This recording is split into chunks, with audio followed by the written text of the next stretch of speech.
Somebody's waiting for us in Chicago. Like I said, I'm sorry. What?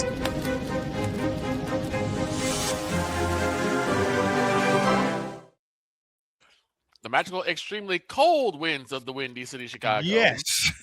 Brings us Mike Jump Moran. That's me. Hi, everybody. Hello. This is how cold I am. My wife gave me this lovely electric blanket as a Christmas present, which comes in handy because me and Blood Thinners are trying to get along, and it's bleeping cold. So I'm putting this on. Allie, how are you, my dear? Great to have you again. Well, great to be here and great to see all of you again. I am actually doing pretty well. Once my thermostat finally got fixed and I went above 65 degrees in my house, I am very fine. Good. And I have a really tall and beefy boyfriend, so I get to snuggle. There you go. Yeah. Allie, speaking of the cold. Yeah. While I was digging out of a foot of snow on Sunday, all I have to ask, what the hell happened in South Carolina? They took their eye off the ball, baby. South Carolina did. The undefeated Vanderbilt. Yeah, they are. Is no longer the undefeated Vanderbilt. That's what I was referring to. Yeah. And I think it's with Vandy. I mean, they've had a dream season. They have just had a dream season. And I think they should have been grateful that they made it last this long because nobody saw Vandy coming this season. They also need to be grateful that South Carolina didn't hang 120 on them. Instead of just 103 that they got put on them. When they Vandy came out and just couldn't match South Carolina, and actually South Carolina in a down year was still. I mean, let's face it, Dietz. It wasn't. What was that? Did you? Sorry, he did it again. Boy, I would have. It's what happens when I'm drinking so much. I'm drinking so much soda so I can stay awake. You gotta drink coffee. Coffee does not make you burp. So I can't. I'm not. I physically cannot drink coffee. Oh, I'm sorry. I'm sorry. When I was 2 years old, I was sitting on my grandmother's lap, and she put her coffee down, and me being a rambunctious 2-year-old, decided to grab her cup of coffee and not sip it, down the whole thing. Oh my God! Needless to say, I'm trying to remember how they put it on the Nathan's hot dog, but I refunded that coffee real quick. And so every time, and ever since then, every time I have tried to drink coffee, I have like Vietnam level flashbacks, and I have to. It makes me want to puke. Every time I've tried, and everybody said, "Oh, you're it'll grow on you. It'll grow on you." Every single time I have tried coffee, the first sip, and I'm like, "Nope, this is coming. This is coming back." No, I totally understand. I understand flashbacks. I understand all of that. I had to get rid of the habit once and for all. Because I had coffee in all forms. I wasn't even fully introduced to it until I had to go to the hospital. And they gave me that choice, and they coupled it with stevia. And Victor, I hate you for that, but I also love you for that suggestion at the same time. So finally, last Friday, I said, screw it. And I threw it all out. And You were smart. I actually started sleeping. Speaking of smart, to couple Dietz's question with what the hell happened in South Carolina, what the hell happened at Gamble Pavilion? I'm sorry, say that again. In what pavilion? Gamble Pavilion, Stores, Connecticut. Mm-hmm. Well, which time, honey? I would lend credence. I would lend credence to Dietz's argument and say Dietz is very smart in saying, women's basketball wouldn't be fun to watch if there's one team beating the hell out of everybody. This is where I have fun to pick on Dietz and say, yeah, it is, because I love the UConn Huskies, and I love the fact that they are becoming the dynastic UConn Huskies again. And what's our saying? To be the champs, you have to unseat the champs. Yeah. And after a long time of UConn not being able to compete for championships, they would get so far, then they get eliminated they eliminated before they get in the Final Four, or they would get eliminated before the championship game. Notre Dame, thank you very much, a few years ago. Gino Auriemma got mad. Mm-hmm. Gino, I mean, the only time that they have even been close to losing a game is against Michigan this year. And 72-69 loss on November 21st. And the Wolverines had a big rally in the second half that just fell short. Now, that is the most that any team has scored against the Huskies in 2025-2026. Let me say this. They're playing the Lady Vols on Sunday. But I have that game. Good. Because I had a game today, but since we have an extra hour, I'm going to replace it with that game on Sunday at Gamble Pavilion, which means it's going to be it's in Connecticut, but it's not going to be at Gamble. No, it's not in Gamble. They moved it. It's going to be at the Hartford Civic Center. Thank you, Hartford. Or whatever they call the Civic Center now. But maybe they should put it at Mohegan Sun. It's not that far away, so wouldn't that be fun?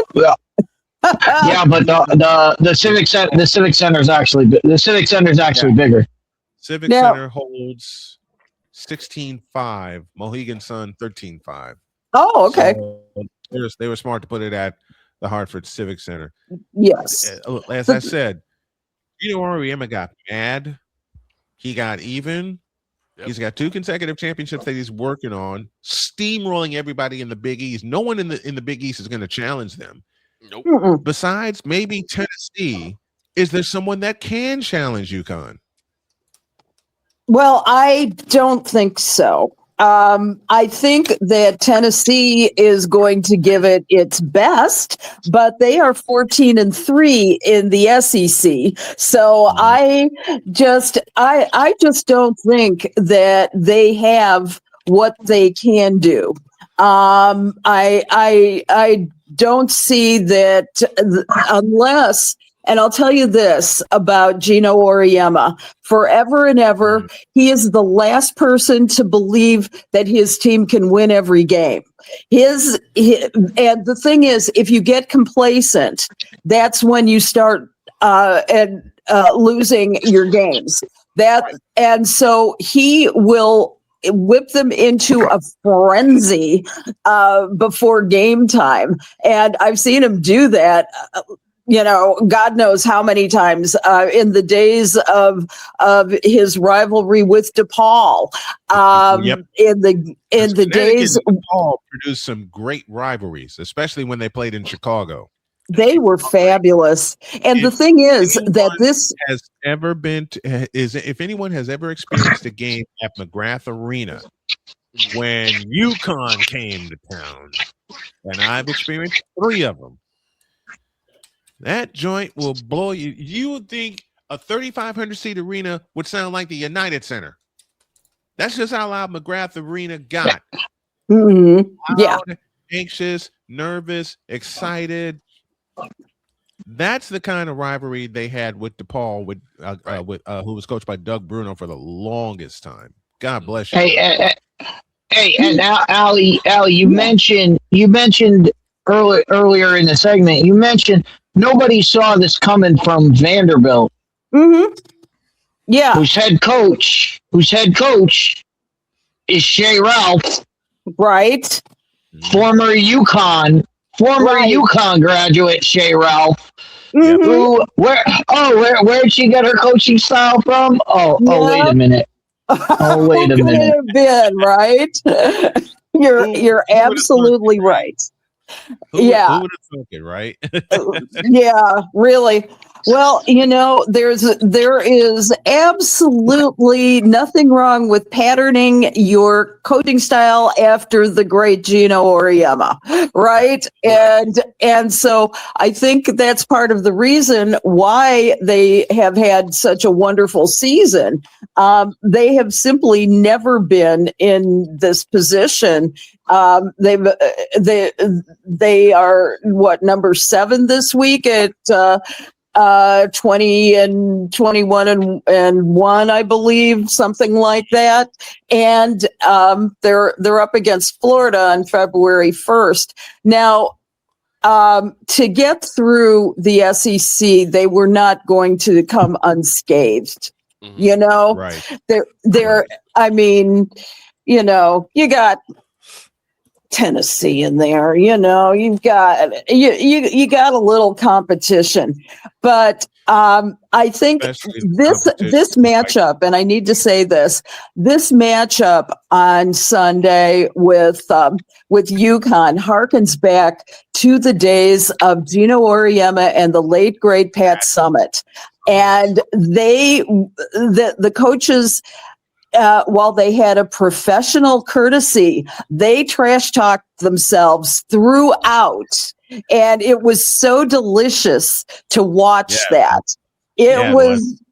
It was one of the best and most fun times of the year. That was when UConn ruled, and there weren't that many contenders the way there are now.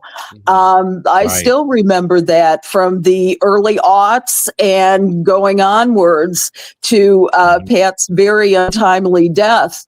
It was and it was one of my favorite matchups of the entire year. Now we can look forward to maybe another rivalry. I think it'll be a hell of a lot more civil. But I could just imagine you guys know this because you guys have covered basketball games. Could you imagine sitting at that table trying to focus on the game, and you got Pat Summitt on one side screaming her head off, and you got Gino on the other side of the table screaming his head off. I could not imagine trying to pay attention to the game. Like, one guy screaming at his team, the other team screaming at them, she's screaming at her team, and they're all screaming. And you're just like, what am I doing? How am I playing this? How do I do this? Yeah. You know what I have to do? I would have to put a microphone. If I was doing a play-by-play for that game, I would have to put a microphone on both benches. Oh no, you'd get like 5 words out of the whole speech because every other word would be bleeped out. Every other word would just be bleep. And it would be an extended bleep too. I have on my soundboard. 23 after the hour, Allison Moran is here with us as she is every week. And Allie put a note in here and said, look, Snowman, we never do the women's top 25. We need to do that today. I will honor that. And let's start at the bottom here. We'll go from bottom to top. So women's top 25, and number 25, we start with Georgia. Georgia. Well, one set of Bulldogs, one set of Bulldogs are out of range, and I say that Georgia's an emerging team this year. It's we also haven't talked about them much in the previous year. And what's that? I keep hearing noises. What? He's moving. It's called Oh, that's me. Sorry. My headset. Yeah. Adjusting a headset that I've had to do quite a few times. Gotcha. It's just distracting to some degree. It's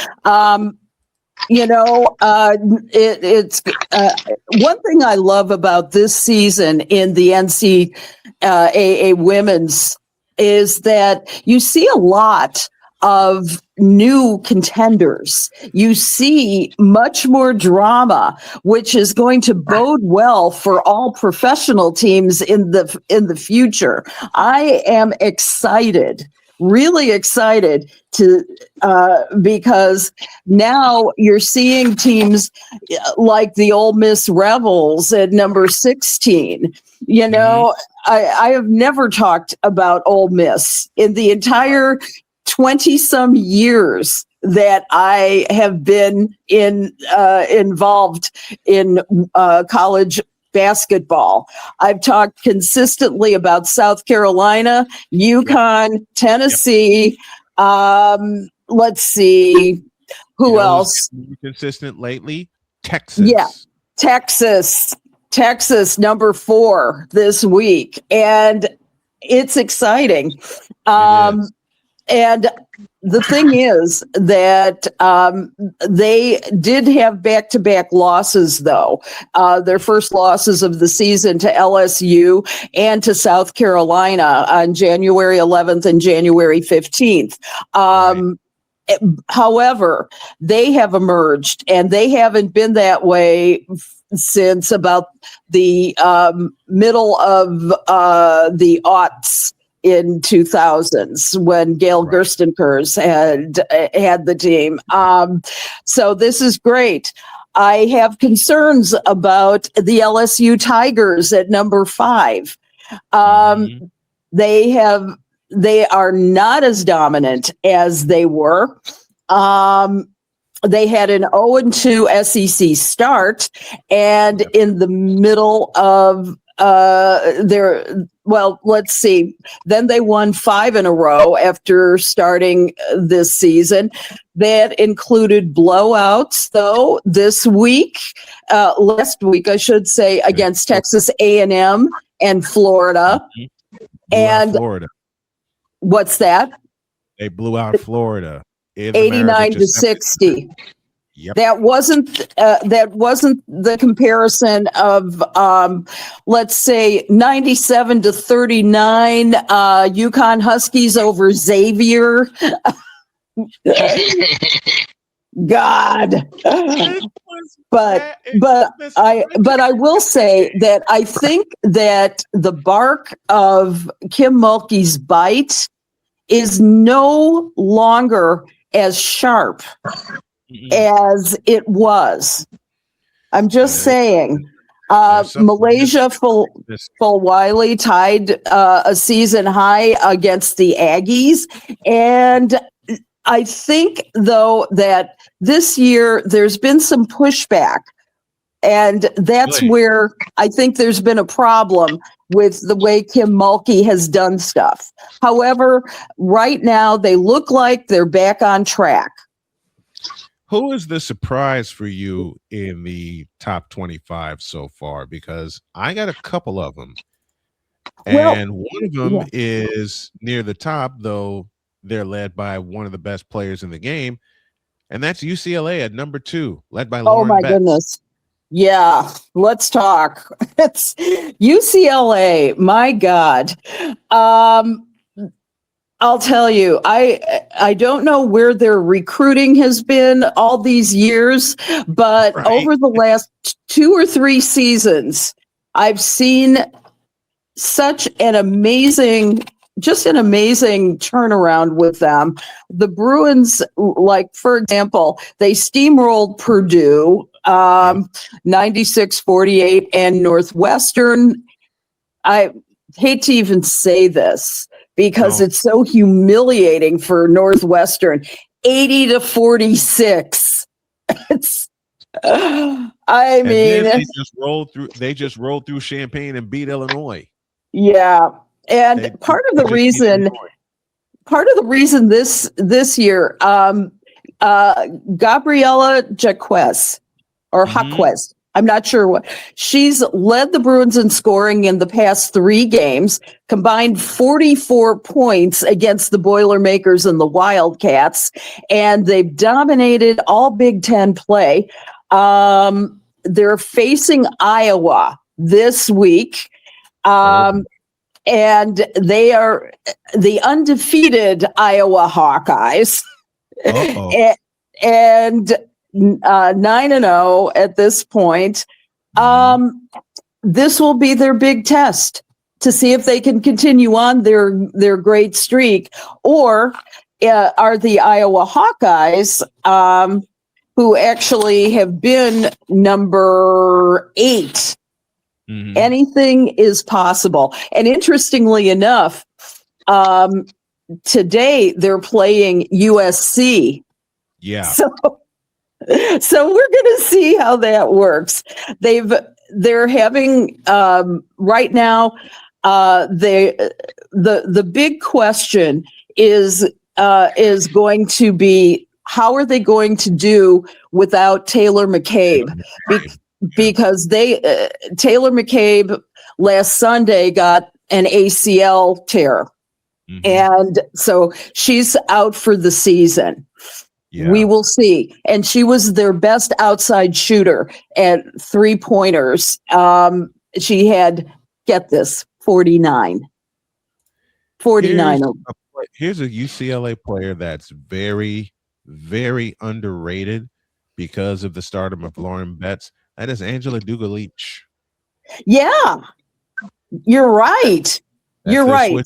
That's their Swiss Army knife. Everything rolls through Betts. Betts makes most of the decisions. But if you have to keep an eye, besides on Jaquez, you got to keep an eye on Angela Duga-Leach. Last year, her shooting was not good. She only shot 44% from the field. This year, she's over 50% from the field, 40 from 3-point range, and has gotten better, especially after learning how to team with Lauren Betts and the rest of those players. But man, an underrated player is Angela Duga-Leach from UCLA. You gotta watch her. I'm all for that. Definitely. Oh, yeah, Allie. Yeah, Allie, you know, in college football, everybody always talks about, it's the SEC and the Big Ten. And they have this argument all the time of, it's just these 2 conferences and it's nobody else. And then you look at women's college basketball, and yeah, UConn is there from the Big East. The rest of the top 20 is basically the SEC and the Big Ten, and nobody cares because we know that there's conference tournaments coming. Is it just because there's conference tournaments coming up, or nobody cares that it's just these 2 conferences? And I'm gonna love actually having a chance to cover the conference tournament this year. That's going to be the second part of March for me. I can't wait. The small ones, like the Sun Belt Conference, which I'm getting a hold of. Of course, we're going to cover the Big Ten. There's a couple of other conferences that we have on the docket. But the small conference, the ACC, because it's basically non-existent right now. Now. Well, without Notre Dame, who has fallen out of real contention this year. Dietz, I wanted to counter you with a few stats here. You've got the Texas Longhorns at number 4. In the SEC. Right. You have, that's right. You have Oklahoma Sooners in the SEC. And they're Baylor gonna play, Bears, I believe they're going to play TCU, again. Baylor's TCU there. Horned Frogs, and That's the Big Yep. 12. Yep. And so you've got a few from the other conferences. I just don't want to say that it's only the SEC and the Big Ten, because not everybody is at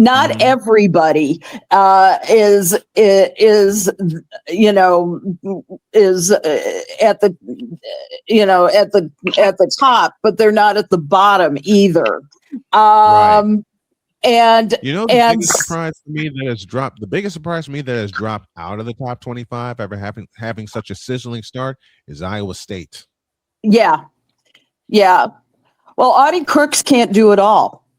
Right. I mean, she just surpassed 2,000 points in her 2 years there. Yeah. It's and I think that the biggest problem is that a lot of her surrounding Big Five is just not coming together for them, and I think that's been outside shooting with Iowa Yeah, State.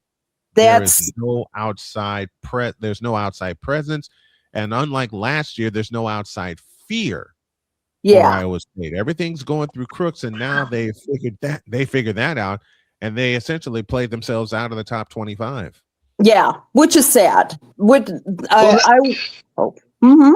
that's what made Snowman's favorite. That's what made Caitlin Clark so astonishing at Iowa, is that Iowa was just basically Caitlin Clark. And she was carrying, and it's like what's happening with Iowa State now. The girl, she was carrying the team, but when she has an off night, there's nobody else there to pick her up. Exactly. That's what made Caitlin Clark. She just never had an off night, and she was just killing it.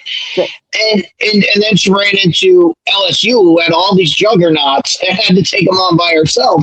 And that's what made everybody go, "Holy cow, Caitlin Clark can do this!" Like the Iowa State girl, she can drop 50 on a game, but then if she has a night where she drops 20, there's nobody there to pick that other 30 up. Right. Of Iowa, there's a player that can pick them up that played along with Caitlin Clark. That's their big, Hannah Stuelke. Yeah. Hannah Stuelke is a double-double machine.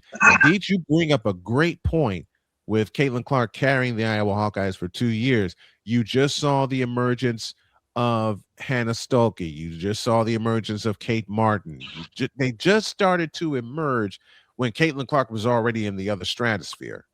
Now, with them being undefeated going into Sunday's game with UCLA, and that's the second game of our doubleheader, we're going to see how Iowa can play up with Dugalich, with Lauren Betts, with Jaquez, and these thoroughbreds that can run.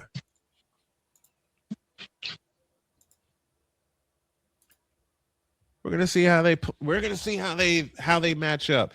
You mentioned TCU. They're still in the top 25. Yeah, they're number 13 this week. And TCU Baylor Big 12 championship preview, maybe? Maybe. Yep, I think so. They're playing Texas Tech on February 1st, and so that's going to be a nice little challenge for them. I'll be curious to see how Olivia Miles does. She led TCU in scoring last week with 17 points, and TCU and Baylor were the top teams in the Big 12 last season, and that's where they stand now. Bears at 8-1 and the Frogs at 7-1. And their regular season meetings are upcoming at Baylor on February 12th and TCU on March 1st. So we'll see what they have. That one closes their season. On March 1st, does it not? TCU and Baylor. Yeah, that's right. Before the conference championship. will close the regular season, decide the regular season conference title, and could possibly decide the number 1 seed in the Big 12. Because that Right. Big 12 team features a double bye, just like the Big 10 does. There's a couple of conferences that feature a double bye. So those two matchups are going to be huge because it's going to be TCU and Baylor the rest of the way, unless Texas Tech can make up a game within the next month. But this is college basketball, and it can happen. It can. We got to talk about Caitlin and her new off-season gig. That's what she's joining NBC Sports as a special contributor for the debut of Basketball Night in America. You just finished, Sunday night on NBC, Sunday Night Football. Now they've got Basketball Night in America, kind of like Hockey Night in Canada. Yeah. And they have the new NBA pregame program on Sunday nights. They're starting with the Lakers and the Knicks. And I'll be very curious because they've got Carmelo Anthony and Vince Carter, and and it'll be kind of fun to see how she mixes in with these guys. She's the most laid back of interviews. I know that. I wonder, I have never seen her get nervous. Have you? Nope. It's Greg and I were watching. Everybody gets nervous for her. Yeah, it's everybody gets nervous for her. The woman does not sweat. It's like it'll be very interesting. I have a sense memory of when I think it may have been ABC or NBC that hired Magic Johnson, who proved to be very, very, very nervous in his first outings. And it was NBC. And in fact, it was the 91-92 season when the Bulls were erupting. So he joined the on-site broadcast crew. Yes. And I was surprised because I'd interviewed Magic before and he was all laid back and things like that. And I don't think I'm not really sure why, but I think he was told to keep it short, and Johnson does not keep it short most of the time. It was a three-man crew at the time. It was Marv Albert, Mike Fratello, and Magic Johnson. Yeah, they shared the mic together for 2 years, and then for a while, Magic was put on the other broadcast team of Dick Enberg, Steve Snapper Jones, and Magic Johnson. So he shared time with the top 2 announced teams when the NBA was on NBC. I'm curious to see if they move Caitlin Clark to a color commentary position as well as. I don't think they would. I don't think they would do that until she's done playing.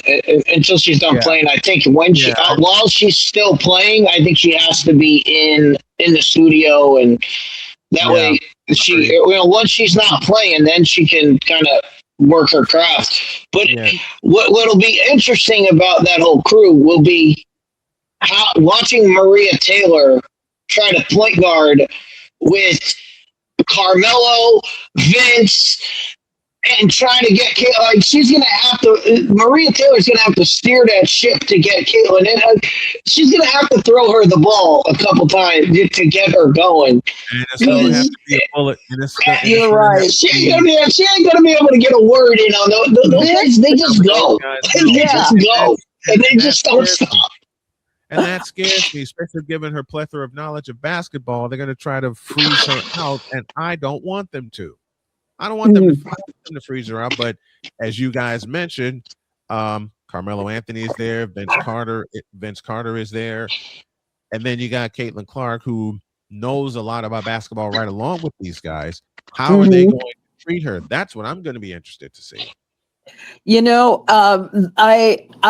going to be very curious about what role they give her, and I'm excited too because this is a big gamble for NBC.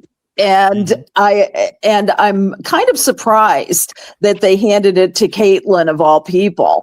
I know that it'll certainly get eyes on the game. However,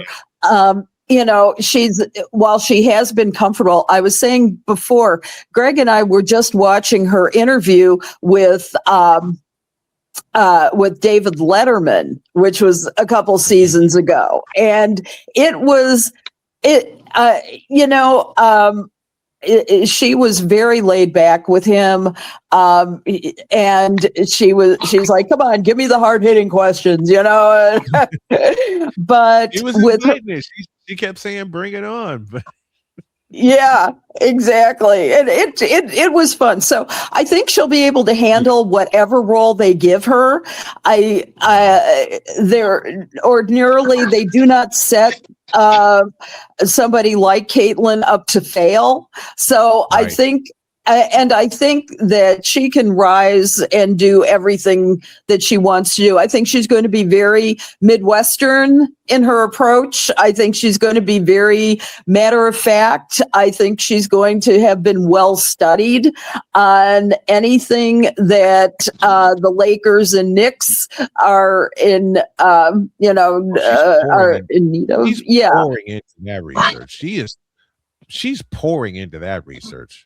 Yeah. Already. She's pouring into it. Well, and it's she'll good. pour it It's for every matchup. to answer Alex's question of why they went there. It's because NBC is smarter than that 4-letter network, and they know. Hey, we got the hottest thing in college basketball. We have the hottest thing in women's basketball. Let's put her on our lead show. Let's do that and capitalize on her popularity. Unlike her own league won't even put her as the face of the league. No, and NBC is like, no, come on and be on our flagship show. Right. Listen, the decision was too easy. Okay. Yeah. And as Deep said, and as I have said so many times over, and Allie, you've hung out with me when I said it, unlike the WNBA that don't prioritize the biggest player they've had in the game since Cynthia Cooper, Tina Thompson in that era, they're putting her where she needs to be, which is in the spotlight. And she's going to kill it. And I know she is. She's pouring into her research, getting ready for the Lakers and the Knicks right now. I don't want to talk about the CBA with the W because it's at a standstill right now. It is. I don't. We'll just start with the confirm rating slump of Unrivaled. Yeah, this is continuing. How did George Carlin put it? CTD, circling the drain. Oof. Yeah. I looked at Unrival's ratings this year as compared to last year. There are so many sound bites that come into mind right now, but again, I'll just borrow the words of the late great George Carlin. CTD, circling the drain. Mm-hmm. Why do you think that is? Really? I think it's no longer a new shiny thing. I think that also it's very hard in many instances to find TBS. I think the model that they built it on was more like a cable model. Yep. Instead of a streaming model. And the problem is, like, I don't get TBS on my streaming service. I don't. So they've had a few games. I believe it's on Amazon Prime. So I've been able to get it there. But let's just say for the last week, for example, Unrivaled was on True TV. And this was their high point game with 0.03 of the audience, 143rd out of all programs. The next game, the Hive versus the Laces, only got 0.02 and was in 167th place.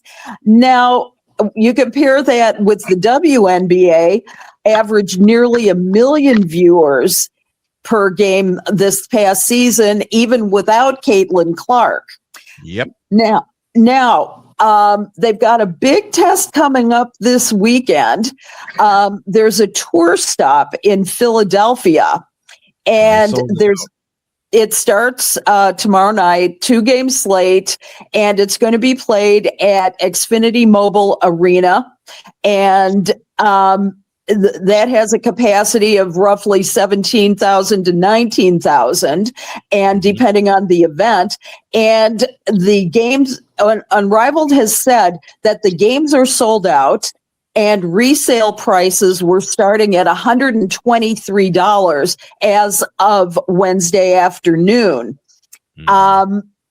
I think one of the things that they need to take a look at is their media rights deal.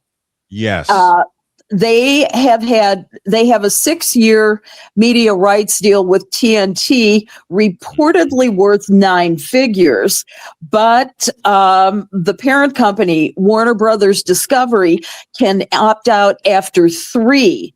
And TNT also has equity in this league as well, and Warner Brothers Discovery itself is facing kind of a shaky future, as Netflix and Paramount are both trying to buy Warner Brothers Discovery. Is it sustainable as a league?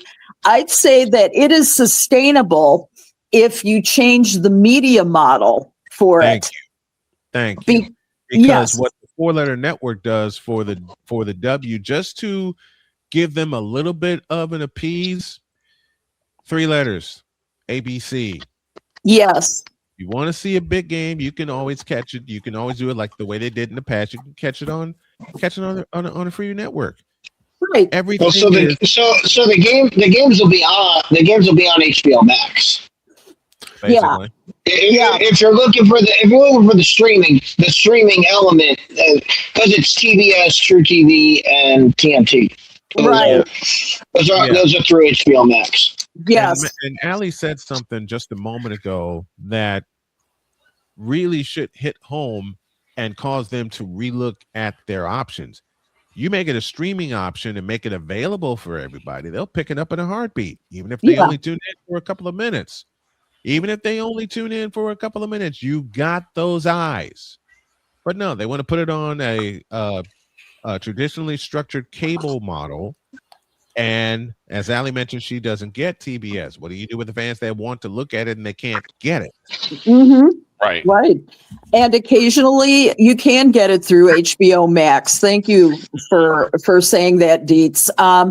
It's just those games are also not as consistent, and there is a lot of competition. Also, not everybody has HBO Max.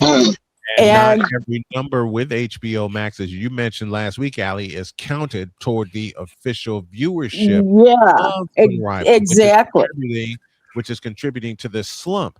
Not all the eyes from HBO Max are counted because they are not counting them. They're only because they don't count, because that's not how streaming services are counted. Streaming services are counted by minutes watched. They're not. So they don't know about the eyeballs and all that.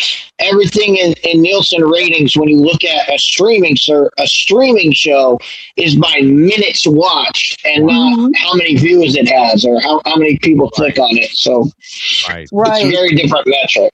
Which is the reason why they need to change the metrics of how Unrivaled is watched, because I think that there are I think that you could call the league successful, and I think you can call it that if you measure it properly, and I don't think they've been measuring it properly. So how would you suggest they measure it?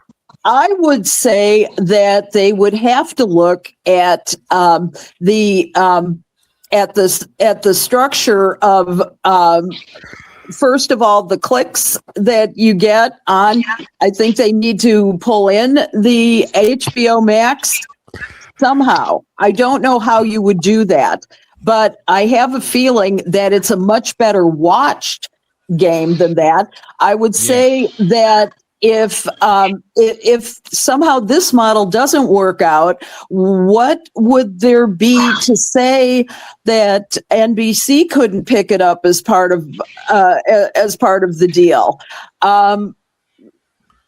I mean, it would make perfect sense since they're trying to be the NBA. I think the more perfect avenue for it would be CBS. Probably. Thank you. That's what I was thinking.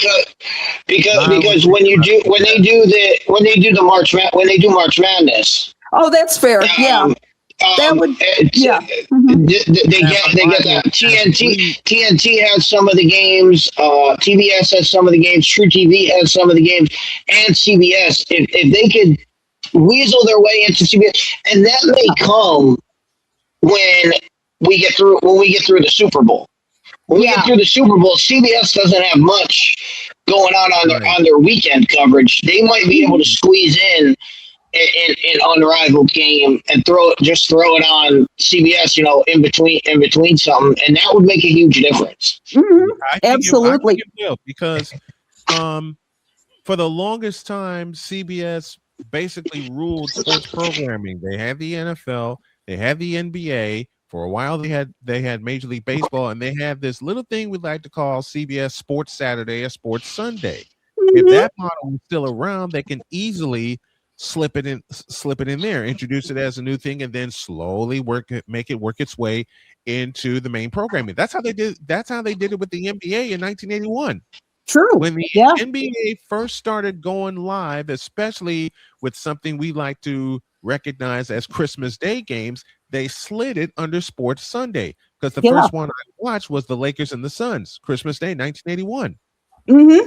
They did that under the Sports Sunday label.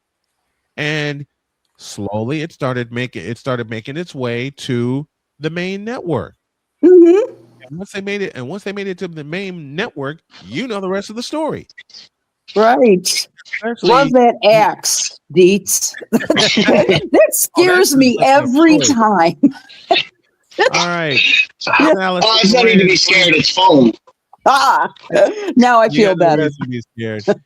Allison Moran joining us every single week with her take on women's sports. Love having you, Allie. We love you, my dear. See you next week. Love you too. Have a great week. Thank you. Yep.